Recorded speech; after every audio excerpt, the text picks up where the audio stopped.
নমস্কার, আমি সীতারাম। আজকের আমরা আলোচনা করব যে আপনি মার্কেটকে কিভাবে অ্যানালাইজ করবেন। এবারে এটাই হচ্ছে শেয়ার মার্কেটের সবচেয়ে গুরুত্বপূর্ণ টুলগুলোর মধ্যে একটি। এবারে আমি যদি দেখি অ্যানালাইজ করার কী কী পদ্ধতি রয়েছে। অ্যানালাইজ আপনি কখন করবেন? আপনি তখনই করবেন যখনই আপনি একটা কোনো স্টক কিনতে যাবেন। তো সেই স্টকটা কেনার আগে আপনাকে বুঝতে হবে যে কী কীভাবে আপনি অ্যানালাইজ করতে পারেন। দুটোভাবে নর্মালি প্রধানত আমরা যেভাবে অ্যানালাইজ করতে পারি, প্রধানত দুটো দিক রয়েছে। এবারে মার্কেটকে আপনি যদি কি বলা যায়, গোল চক্কর বানিয়ে হিজিবিজি আকারে তৈরি করে দিতে চান, সেটা আপনার উপরে সম্পূর্ণ। কিন্তু সবসময় চেষ্টা করবেন আপনার চার্টকে ক্লিয়ার রাখার, আপনার যে অ্যানালিসিস পদ্ধতি সেটাকে ক্লিয়ার রাখার। সিম্পল জিনিস মার্কেটে কাজ করে সবসময়। এবারে বলি যে পদ্ধতি দুটো মেন যে জিনিস আছে সেটা কি। এক নম্বরে আমরা যদি বলি সেটা হচ্ছে ফান্ডামেন্টাল। ফান্ডামেন্টাল জিনিসটা এক নম্বরে রয়েছে। আর দু নম্বরে কী রয়েছে? টেকনিক্যাল অ্যানালিসিসটাও আমরা করতে পারি। এই ফান্ডামেন্টালি আর টেকনিক্যালি আমরা দুইভাবে অ্যানালিসিস করতে পারি। এবার ফান্ডামেন্টালের মধ্যে কী রয়েছে? ফান্ডামেন্টালের মধ্যে রয়েছে কোম্পানির ব্যালেন্স শিট আপনাকে দেখতে হবে। ব্যালেন্স শিটের মধ্যে কি, তার লাভ কত, তার লোকসান কত, সে কত প্রফিট করেছে, কত সে ডিভিডেন্ড দিচ্ছে কি না, কোম্পানির পি রেশিও কেমন, বাকি লাস্ট কোয়ার্টারে কেমন প্রফিট করেছিল, এই জিনিসগুলো আপনি দেখতে পারেন। আর একটা কী রয়েছে আমাদের কাছে, দু নম্বর হচ্ছে যে টেকনিক্যাল অ্যানালিসিস। এবার এই টেকনিক্যাল জিনিসটা কি? টেকনিক্যাল মানেই হচ্ছে মেন জিনিস এই যে ক্যান্ডেল স্টিক, এটাই হচ্ছে টেকনিক্যাল। এই ক্যান্ডেল স্টিককে বুঝতে হবে কোথায় বায়ার রয়েছে, কোথায় সেলার রয়েছে।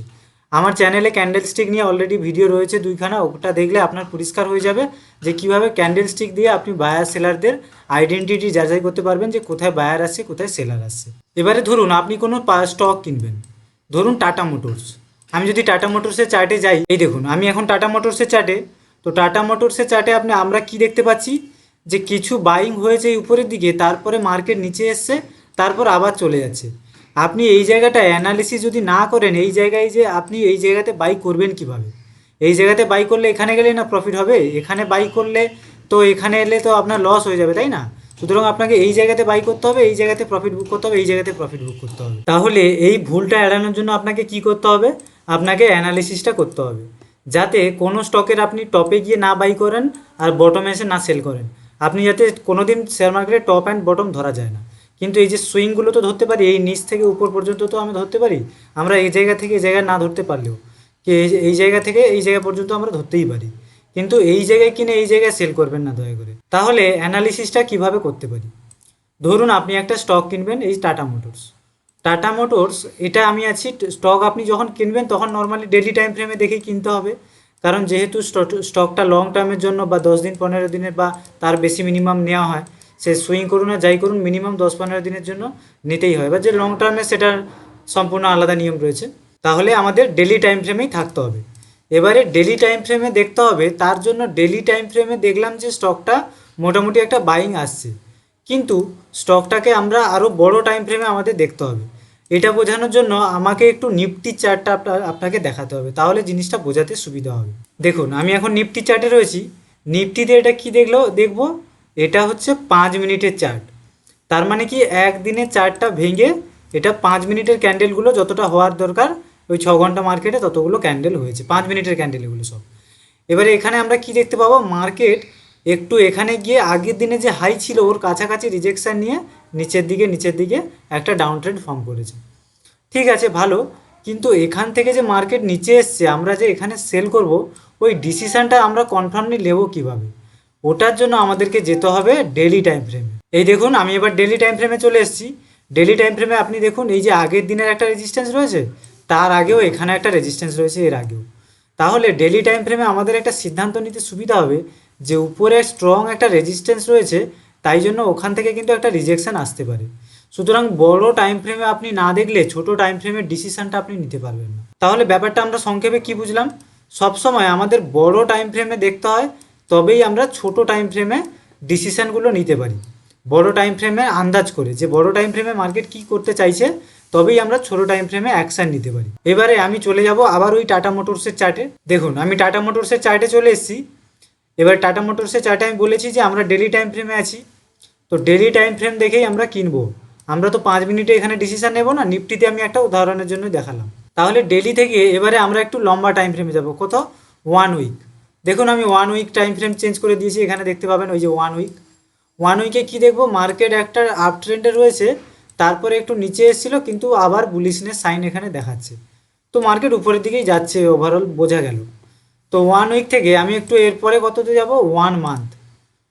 1 মান্থে কী দেখবো, 1 মান্থে দেখছি যে মার্কেট ভালো র্যালিতে আছে। সুতরাং কোনো কিছু নেগেটিভ আমি সেরকম দেখতে পেলাম না যে মার্কেট ডাউন ট্রেন্ডে আছে, ট্রেন্ড চেঞ্জ হয়ে গেছে, এরকম কিছু তো আমি দেখতে পাচ্ছি না। তাহলে আমি আবার ডেলিতে চলে যাব।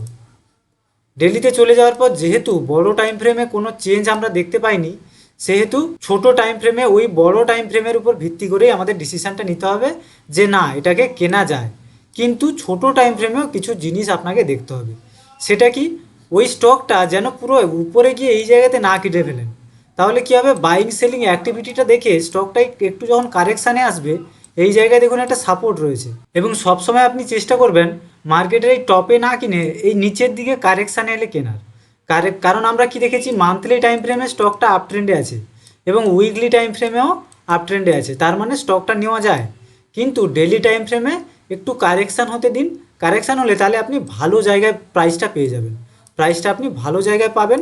পেলে কি হবে, এই স্টকটা যখন একটু মুভ দেবে, এই দেখুন 4 থেকে 5 দিনের মুভে আপনার কত পার্সেন্ট হয়ে গেল টাটা মোটরসে। টাটা মোটরসের মতো একটা ভালো স্টক আমি যদি এখান থেকে দেখি, এখান থেকে দেখুন অলমোস্ট 4 থেকে 5% আপনাকে রিটার্ন দিয়েছে 5 থেকে 6 দিনের মধ্যে।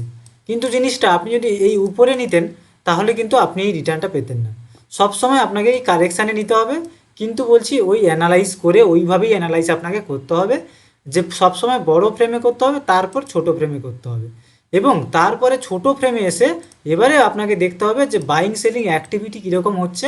স্টকটা কারেকশানে এলে, সাপোর্ট জোনে এলে, বায়ারের জোনে এলে তারপর নেবেন, দেখবেন সুন্দর রিটার্ন আপনাকে ঠিক টাইমলি দিয়ে দেবে। ভিডিওটি ভালো লাগলে চ্যানেলটা সাবস্ক্রাইব করে দেবেন একটু, আর ভিডিওটি লাইক করে দেবেন। আপনারা যদি সুইং ট্রেডিং করতে চান এবং মান্থলি আপনার ক্যাপিটালের উপরে একটা ভালো পরিমাণে রিটার্ন জেনারেট করতে চান, তাহলে আমার সুইং ট্রেডিং ট্রেনিংয়ে যুক্ত হতে পারেন।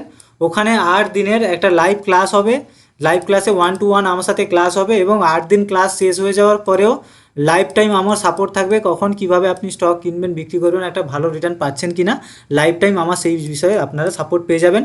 কোর্সের ফি থাকছে 2999 টাকা এবং এটা ওয়ান টাইম ফি, যার জন্য লাইফ টাইম সাপোর্ট অ্যাডিশনাল আপনার জন্য থাকবে হোয়াটসঅ্যাপ। আর ডেসক্রিপশানে হোয়াটসঅ্যাপ নাম্বার রয়েছে অথবা স্ক্রিনে আসছে এখানে, এই নাম্বারে যোগাযোগ করতে পারেন। বাকি ডিটেলস আমি দিয়ে দেবো।